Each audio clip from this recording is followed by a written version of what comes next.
Hello, I'm your coach, Brian Mitchell, and today we'll be talking about proteins. Proteins are comprised of building blocks called amino acids. There are 21 different amino acids used by humans, each with their own purpose within the body. Protein is important for the structures inside our bodies. We use protein to build muscle tissue. Protein also reinforces our musculoskeletal system, which allows us to improve both strength and posture as we exercise. Proteins make up our organ tissues, which are in a continuous state of repair. We need to have adequate protein in our diets in order for these repairs to happen optimally. We also need protein to create neurotransmitters, the communication molecules within the brain, so our mood and cellular communication rely on a healthy amount of protein.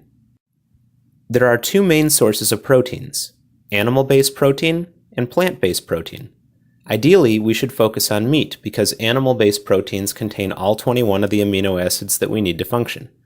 Plant-based proteins don't always contain all 21, so vegetarians and vegans have to be a bit more careful about the proteins they consume to ensure they get the full spectrum of amino acids.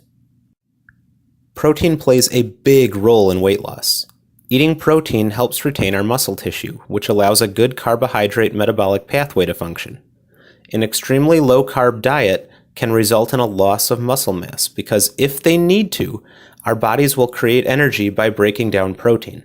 So when carb intake is low and our body needs a certain amount of sugar to function and it's just not there from the carbs, our bodies turn to both our fat stores and to our muscle tissue and degrade them to create the sugar it needs.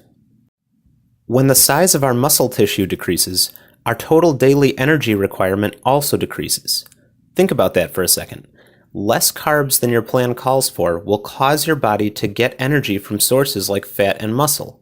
Less muscle means you need less energy throughout the day, and that means you'd actually, over time, have to start eating less and less to keep up any sort of caloric deficit to lose weight. This is why people that do these extreme diets are so likely to gain the weight back when they finish because their metabolism is operating at a much lower level than when they started, making it nearly impossible to keep the weight off. The best way to lose weight is by retaining muscle mass by eating hearty palm-sized servings of protein and through resistance and weight-based training. In order to keep caloric intake high to ensure the metabolism functions optimally, we need to keep protein intake at the recommended amount. This is the foundation of building good protein habits that will positively affect us every day for the rest of our lives.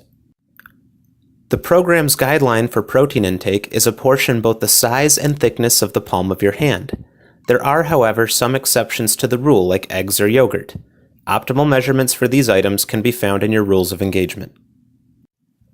Just remember to not allow the minute details to add stress to your life. It's difficult to build an understanding of what makes up our food.